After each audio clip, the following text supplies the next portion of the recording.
What if the only person you've never truly apologized to is yourself? What if the weight you've carried for years wasn't because of what you did, but because of how long you've punished yourself for it? In this episode, we won't try to forget the past. We won't pretend it didn't hurt. We won't rush to forgive. Instead, we will sit beside our younger selves, the ones who didn't know, the ones who were afraid, the ones who did the best they could with what they had at the time. Through 8 gentle chapters, we'll walk together into the heart of regret, not to fix it, but to understand it. And maybe, just maybe, we'll begin to see that peace was never found in rewriting the past, but in how we hold it now. If this path speaks to your soul, subscribe to Lotus Light Teachings, and let's begin again, together, one breath at a time. Part 1, Where Regret Begins, the echoes that stay too long.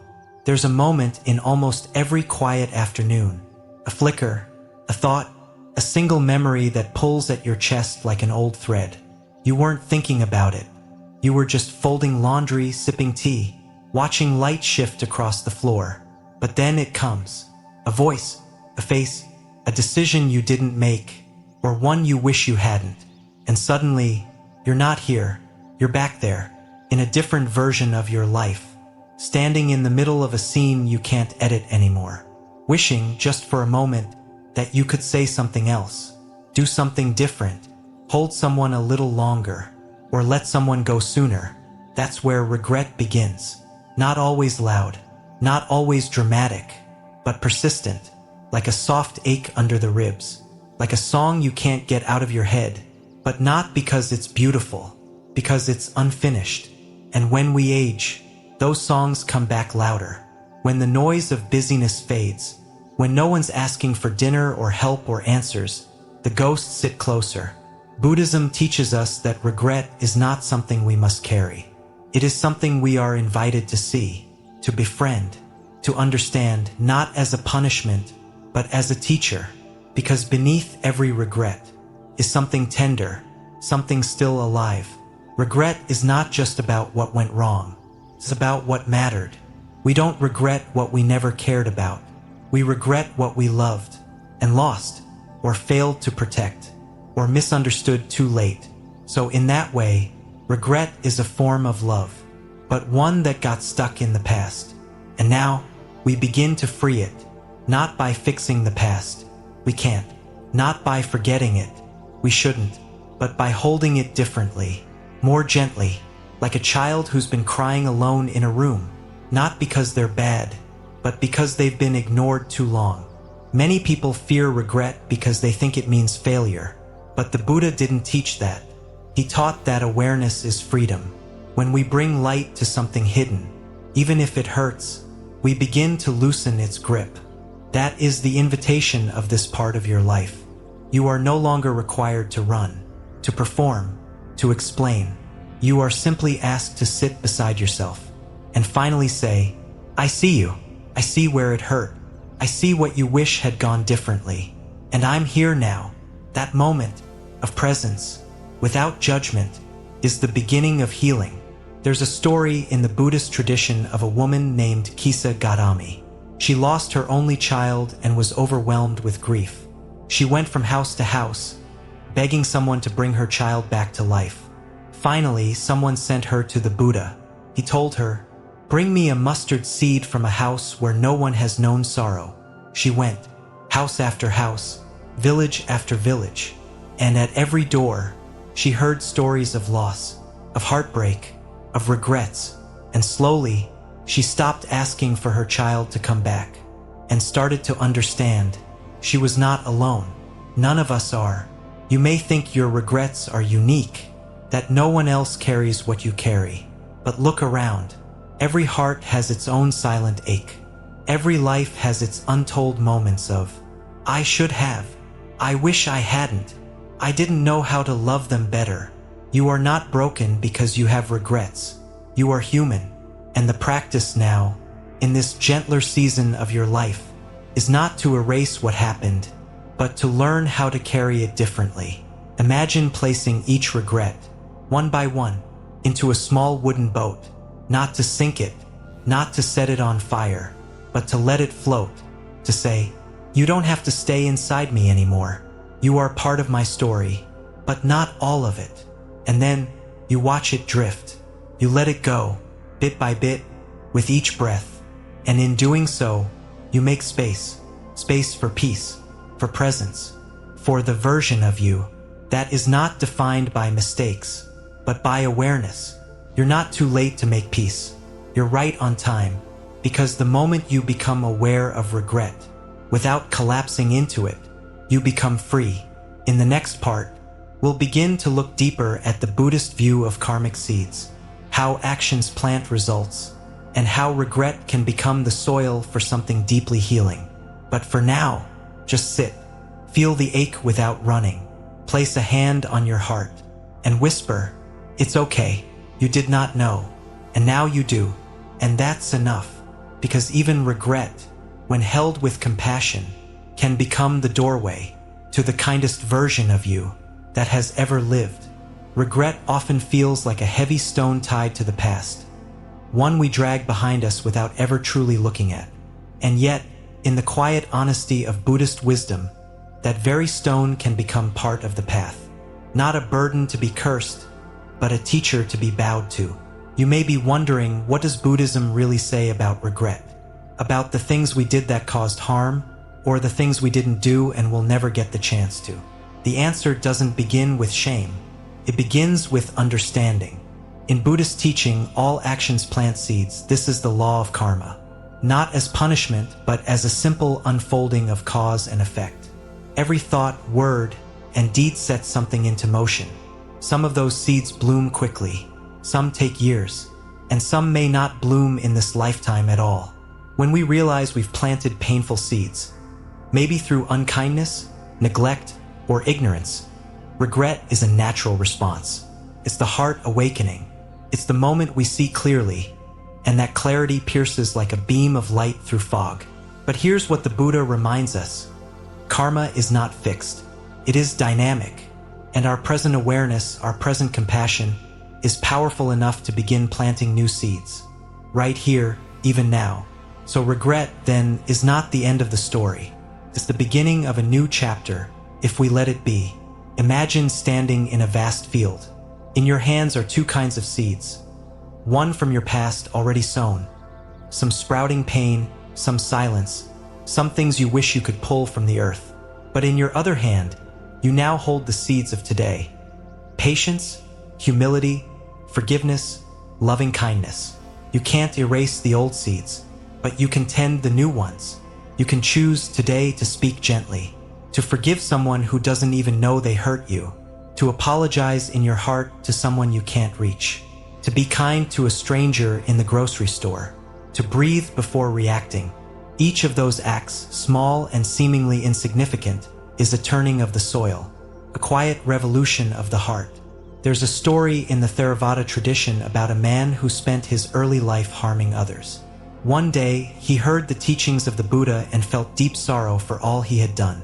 He approached the Buddha and asked, "Is there hope for someone like me?" And the Buddha said, "If a room has been dark for 100 years, can a single candle still bring light?" The man said, "Yes, of course." The Buddha smiled. "Then so can your awareness bring light to the darkness you've known. That is the gentle path we are walking now. Not the path of perfection, not the path of erasing all our mistakes, but the path of illuminating them so we can move forward with care. When we think of our regrets, we often collapse into them. We replay the moment again and again.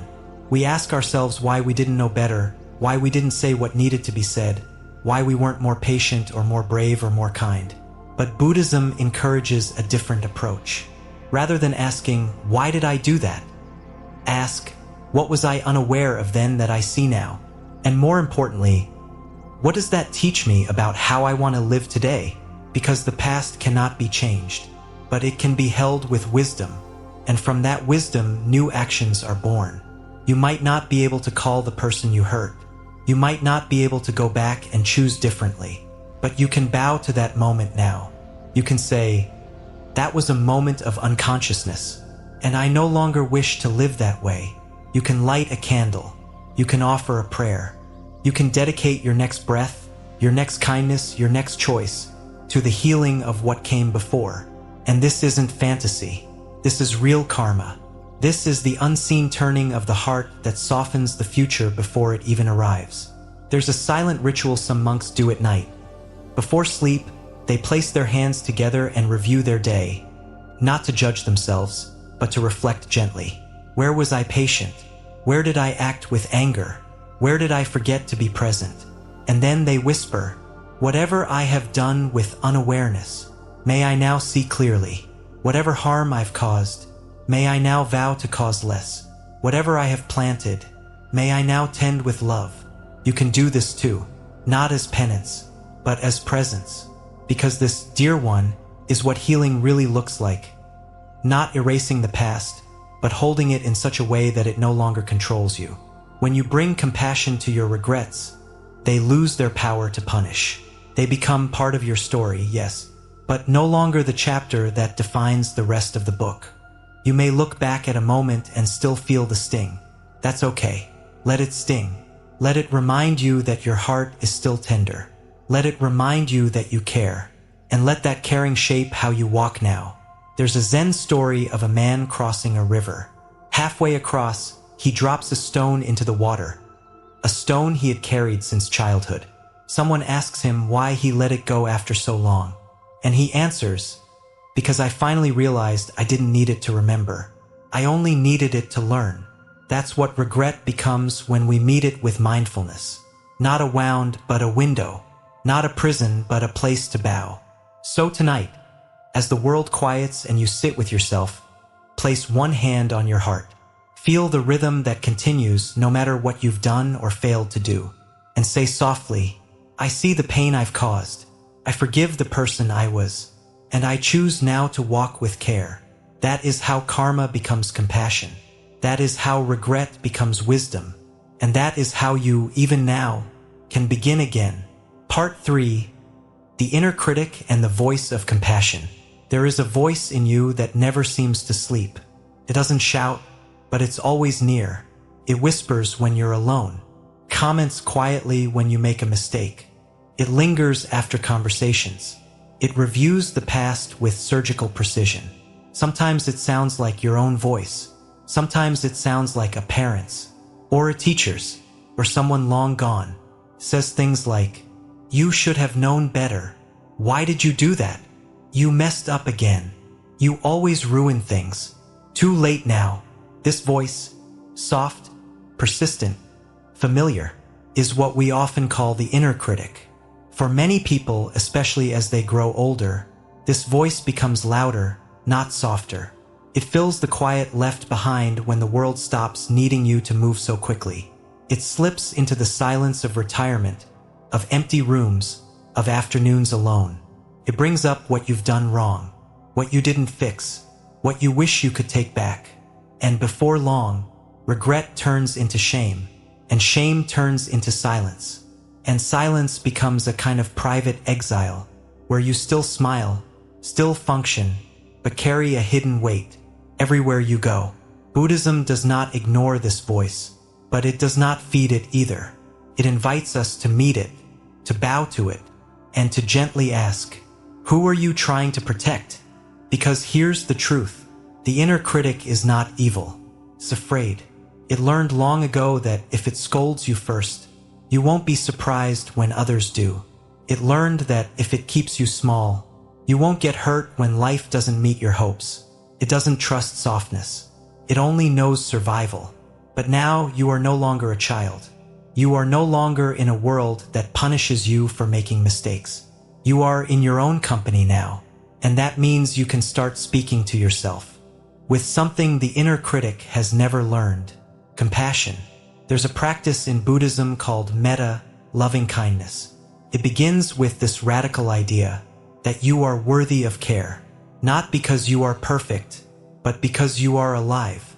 You begin by repeating phrases inwardly like, may I be well, may I be safe, may I forgive myself, may I be kind to this moment.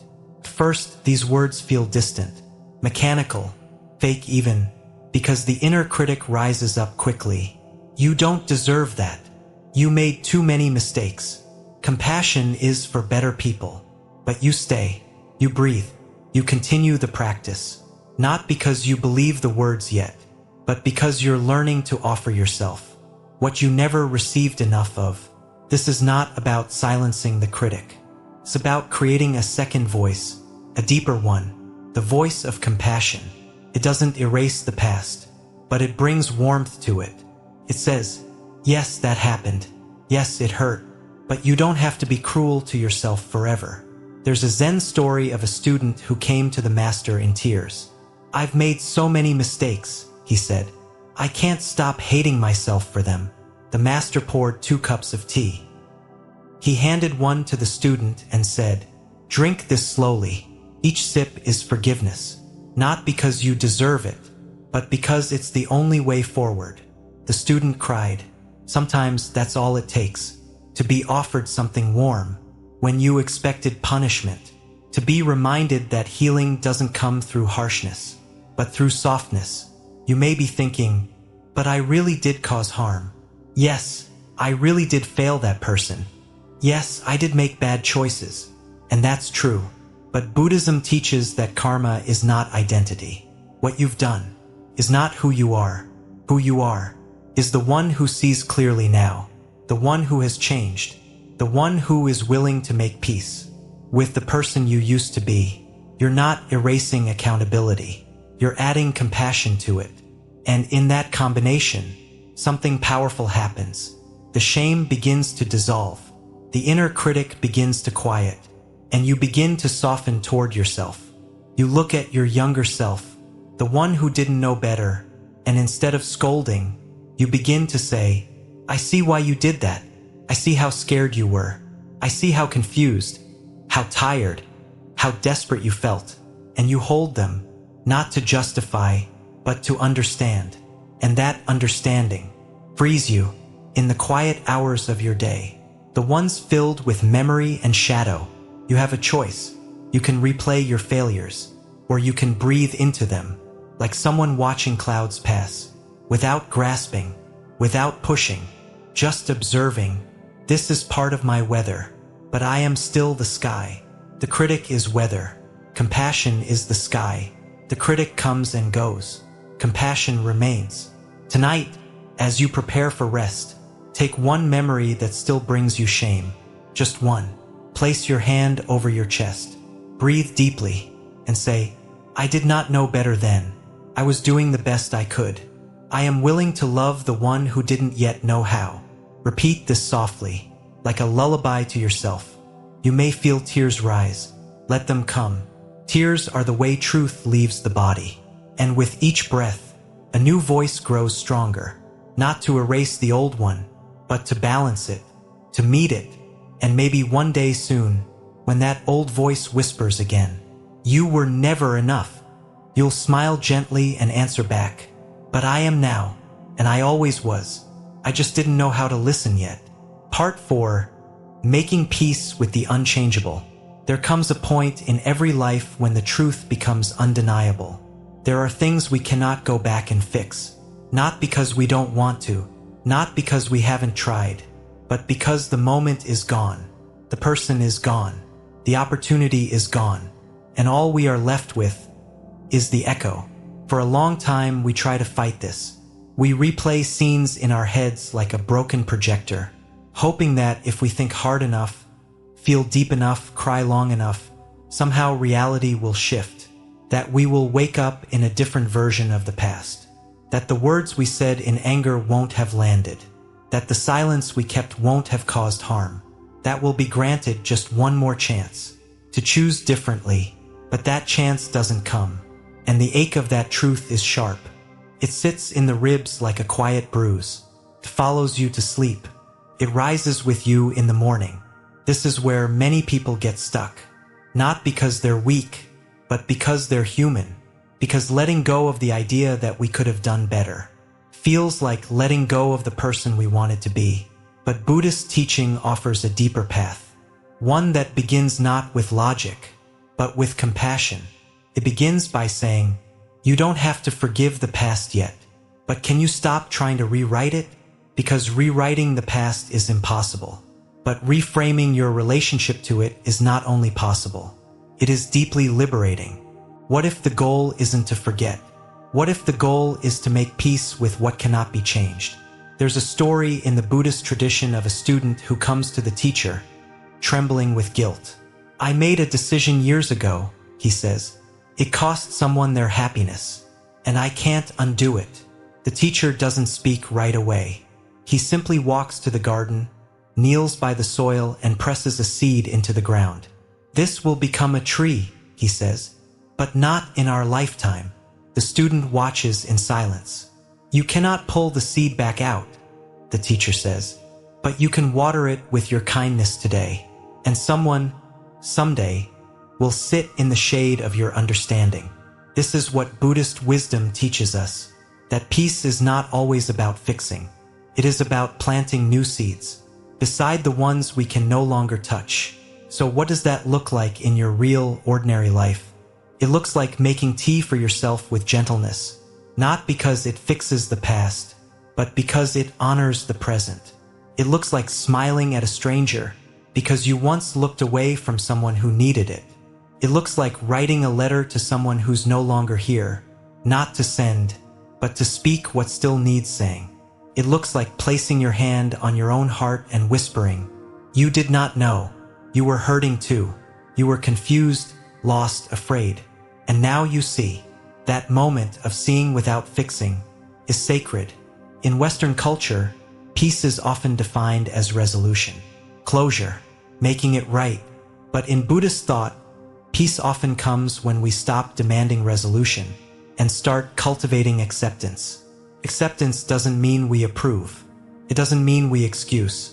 It means we stop resisting what already is. And that is the moment when space opens inside us. The space where transformation can begin. There are things in your past that will never feel okay. And that's all right. They don't have to be okay to be released. You might always feel a pang when you remember them. But that pang doesn't have to become your identity. It can become a doorway to compassion, to humility, to presence. The poet Rumi wrote, "Try not to resist the changes that come your way. Instead, let life live through you. Let the regret pass through you. Let the grief pass through you. Let the longing, the wishing, the sadness. Let it move. Don't hold it. Don't build a shrine to it. Don't lock it in your chest. Let it pass. And notice what remains. Not the pain, not the shame, but you. Softer, more awake, more alive. You don't have to pretend it didn't hurt. You don't have to pretend it wasn't your fault. But you no longer have to be the villain in your own story. You can be the one who stayed, the one who woke up, the one who saw what could not be changed, and loved what remained. So tonight, if you feel the ache of what cannot be repaired, do not fight it. Do not turn away. Sit with it like you would sit with an old friend. Breathe in and say, "This too is part of me." Breathe out and say, "And I do not need it to be different in order to be whole." That is the practice. Not to become someone without scars, but to become someone who no longer hides them. Let this be your mantra. I cannot change the past, but I can change how I hold it. I can choose softness. I can choose peace. I can choose this breath. And let it be enough. Because you are not what happened to you. You are not even what you did. You are the one who sees now, the one who sits with the unchangeable, and finally, mercifully, lets it rest. Part 5. The regret that isn't yours. Inherited guilt and family wounds. Not all regret is born from what you did. Some of it was handed to you, like an old coat that never quite fit, but you wore it anyway, because no one told you it wasn't yours. There is a kind of sorrow that lives in families, a kind of quiet weight passed from generation to generation. Sometimes it has a name: trauma, shame, silence.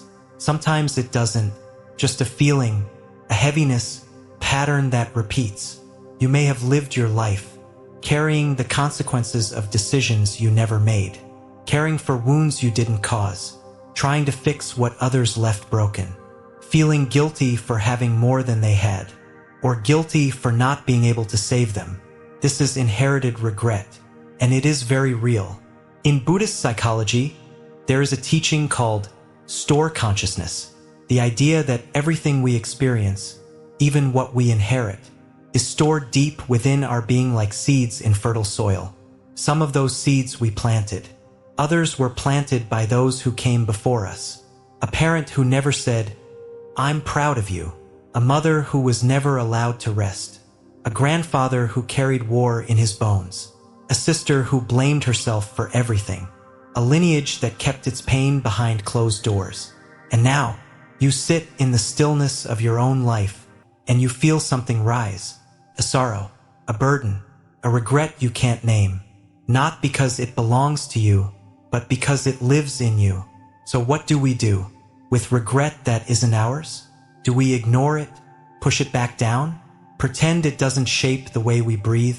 Or do we turn to it with the gentleness that no one else ever gave it?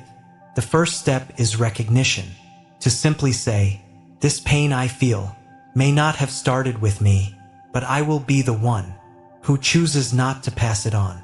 That one truth breaks centuries of silence, because you are not just healing yourself. You are healing forward. You are healing backward. You are becoming the moment in your family line, where the wound is seen and not buried. And no, this doesn't mean you need to confront people or solve every tangled story. It means you become the one who listens, the one who breathes, the one who sits beside the ache. Instead of running from it, you may remember moments from childhood that still sting, not because they were dramatic, but because they were quietly devastating. A cold glance, a withheld hug, a phrase like, "You're too sensitive," or "Why can't you be more like?" You took those moments in, like facts, and they became the voice in your head. But what if you were never broken? What if the people around you were simply hurting too, and didn't know how to love out loud? Buddhism teaches that compassion is not just for others. It is for the lineage we carry. It is for the people who gave us life, and also gave us their fears. And so now, you become the one who breathes differently. You sit quietly one evening, and you whisper, "I see the pain you could not name. I see the weight you carried without knowing. I will not pass it on. I choose peace." There's a practice some Buddhists use called ancestor healing. Not mystical, just deeply human. You light a candle, you sit, and you imagine the faces of those who came before you, even the ones you never knew, even the ones who hurt you, and you say, "I know you did the best you could. I know you were afraid. I carry your strength, and I choose now to release your sorrow." That one moment, spoken softly, without anyone watching, can ripple through decades. You do not have to keep carrying what wasn't yours, but you can bless it, not to erase the past, but to stop it from becoming the future. Because one day, someone may speak of you and say, "She was the one who softened the pattern. He was the one who forgave the silence. They were the ones who learned to rest." And that, dear one, is sacred work. You are not responsible for all the pain you feel, but you are responsible for how you hold it now, with breath, with space, with the same love you wish had been offered to you when you were too young to ask. So tonight, sit still. Place your hand over your belly. Breathe into the oldest part of you and say, "I do not need to carry the regret of 1,000 lifetimes. I choose this one breath, and let it be the beginning of something softer, because this is how it ends. Not with blame, not with shame, but with you, sitting quietly and choosing peace." Part 6, The Power of Presence. How regret dissolves in the now. There's a strange truth about regret. It always lives somewhere else. It's either back there, in a moment you can't get back to, or up ahead, in a future you fear you've already ruined. But it never lives here, in the now, in this breath, in this chair, in this moment where your feet are touching the floor and your heart is still beating. Regret needs a story to survive. It needs a loop, a memory that repeats, a what if that haunts, a should have that chokes. But presence, true presence, is like sunlight. It burns through the fog. It doesn't argue with the past. It just is. And the moment you return to now, not just in body, but in attention, regret loses its voice. Buddhist teachings remind us again and again, the only place life is ever happening is here, not yesterday, not next month, not in the versions of ourselves we wish we were, but now, always now. You don't need to fix the past, to be at peace in the present. You just need to show up for it. Imagine this, you're sitting in a room. Outside the window there's a storm. The storm is everything you wish you had done differently. The words you didn't say, the people you lost, the years you wasted. It's loud, chaotic, unsettling. But then, you take a breath. You notice the light on the wall, the softness of your hands in your lap, the sound of your breath moving in and out. And suddenly, you're not in the storm anymore. You're in the room. You didn't stop the storm. You just stopped stepping into it. That's what presence does. It doesn't deny the past.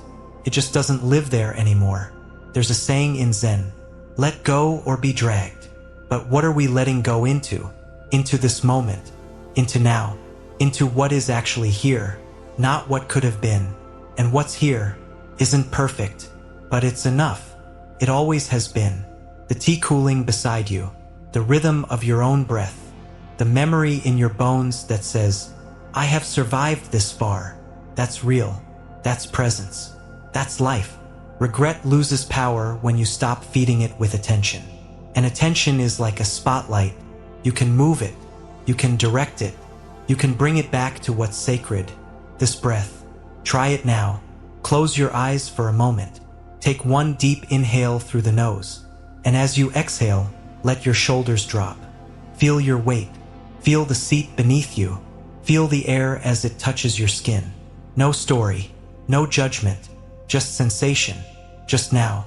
And notice, is the regret there, or has it faded like fog? In the warmth of your attention, this is not denial. This is awakening. You are not ignoring your pain. You're placing it in context. You're saying, yes, that happened. Yes, it shaped me. And still, here I am, alive, breathing, able to choose kindness in this very moment. Because that's what presence is, the power to choose again. The past is fixed, but the present is still soft clay.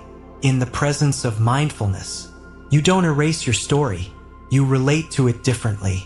You stop being the one stuck inside the scene, and you become the one holding the camera, watching with compassion.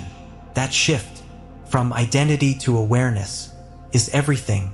You can sit with your old memories, without letting them consume you. You can feel the pang of I wish, and respond with, and yet I am here, and yet I can choose peace, and yet I can soften. There's a story from the Buddhist sutras, of a disciple who asked the Buddha, how do I stop the thoughts that torment me? The Buddha smiled and said, you don't. You simply stop believing they're who you are. That's what regret is. The thought, a story, a voice from long ago, asking to be held, not obeyed. So tonight, as you sit in stillness, place your hand over your heart, feel the warmth there, and say, this is what's real, this breath, this moment, this now. Let regret drift like clouds across your sky. Don't chase them, don't fight them, just notice and return to now, because the truth is, you don't need to be healed from the past, as much as you need to be here, and in presence. Healing happens by itself, softly, naturally, like spring returning to a long-wintered tree. You don't have to carry regret forever. You just have to stop carrying it now, and then now again, and now again, until now becomes your home. Part 7, the sacred act of self-forgiveness. There are few moments in life more tender, or more terrifying, than the moment you sit with yourself and whisper, I forgive you, not because anyone else told you to, not because the world is watching, but because your heart has grown tired of carrying the same weight in silence. Forgiveness, especially self-forgiveness, is not a light switch. It's not a single decision. It's a quiet garden that takes time to grow. And for many of us, it feels like the one thing we don't deserve. We think, if I forgive myself, am I letting myself off too easy? If I stop blaming myself, does that mean what I did was okay? If I show myself compassion, will I stop growing? These are the myths we tell ourselves, because for so long, punishment felt like the only honest way to live. But Buddhism teaches something more radical, more human, and more courageous. Hatred never ends by hatred. Hatred ends by love. That includes the hatred we direct inward. That includes the punishments we've silently given ourselves for years. The self-talk that says, "You don't deserve peace. You messed up your chance. You're too far gone." But dear one, if you were truly beyond redemption, you wouldn't feel the pain. You wouldn't care. You wouldn't weep when no one's watching. You wouldn't still be listening. The presence of regret is proof that your heart is awake. And an awake heart is always worthy of forgiveness. Always. There's a meditation in Buddhist practice called the inner child of compassion. In it, you imagine meeting the version of yourself who made the mistake. Maybe you were younger. Maybe you were exhausted. Maybe you were terrified and didn't know how to ask for help. You don't correct them. You don't scold them. You just sit beside them. You place your hand on their shoulder and say, "I see what you were going through. I know you were trying. I forgive you." At first, the words may feel hollow, too gentle, too good to be true. But over time, the walls inside you soften. The shame begins to melt, not through force, but through tenderness. Because what you needed back then wasn't more punishment. It was understanding. It was warmth. It was someone to say, "You're more than this moment, and I will not abandon you now." There's a Zen parable about a man carrying a heavy sack on his back, filled with stones, each one a regret, a mistake, a secret. He meets a monk along the road who asks, "Why are you carrying all that?" The man answers, "Because I don't know how to put it down." The monk smiles and says, "Then just let one go. Start with the smallest, and let your back remember what lightness feels like." That's what self-forgiveness is. Not a grand release, but a gradual setting down. One stone at a time, one breath at a time. Start with the small ones. The moments you're ready to say, "Yes, I forgive you for not knowing." Then the harder ones. "Yes, I forgive you for hurting someone, even if you meant well." And eventually, "Yes, I forgive you for being human." That last one, that's the key. Because behind every regret is the impossible standard of being more than human, of never making a wrong turn, of never being afraid, of always saying the right thing. But you are not a saint carved from stone. You are breath. You are blood. You are a being on the path, learning how to live, one mistake, one insight, one act of softness at a time. So tonight, before sleep, find a quiet place. No incense needed, no rituals, just a chair, your body, and your breath. Close your eyes. Picture the version of you that still carries the most shame. Don't fix them. Don't run from them. Just sit, breathe, and say softly from your chest, with no need to perform, "I forgive you. I don't need you to be perfect. I just need you to rest now." You may cry. Good. Tears are the sound of forgiveness, leaving the body. You may feel nothing. That's okay too. The seed is planted, and seeds don't bloom in one night. Repeat this again tomorrow, and the next day, until the voice inside you changes, until the heavy stones start to fall away, one by one. And someday, not far from now, you'll notice something strange. You feel lighter. You feel free. Not because the past disappeared, but because you no longer let it define your worth. You are not your worst mistake. You are the one who stayed and chose to love anyway. And that is the sacred act of self-forgiveness. Part 8. Closing the chapter. A new relationship with the past. There is no final goodbye between you and the past. There is only a quieter way of remembering, a gentler way of holding, because the truth is, the past doesn't leave, but its shape changes. It softens. It hums instead of shouts. It rests in the background, like old photographs tucked into a drawer, still there, but no longer demanding to be seen every day. You don't forget. You don't erase. But you stop returning with clenched fists. You stop fighting what can't be changed. And in that surrender, you find space. Not the kind of space that feels empty, but the kind that feels sacred. A place where pain and peace sit beside each other, like old friends who no longer need to speak. They just understand. Buddhist practice doesn't promise amnesia. It doesn't wipe the slate clean. It invites something more honest. Intimacy with reality. And reality includes the wounds, the tears, the words we can't take back, but also the choice to stay present with them without turning bitter, without closing our hearts. You are not defined by the pages you wish you could rewrite. You are defined by the presence you bring to the page you're living now. This is the real ending.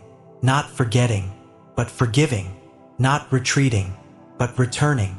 There's a Japanese art called kintsugi, the repairing of broken pottery with gold. They don't hide the cracks. They honor them. They fill them with beauty. And the bowl becomes more valuable. Not despite the break, but because of it. That's your story now. You are not ruined. You are reframed. And the gold in your cracks is the compassion you've learned to give. So how do we live with the past? Without being held hostage by it, we honor it. We place a hand over our heart and whisper things we've never said. Thank you, pain, for showing me how much I cared. Thank you, failure, for teaching me humility.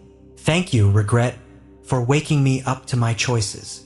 Thank you, memory, for reminding me of who I no longer wish to be. And most of all, thank you, self, for staying with me, even when I was hardest to love.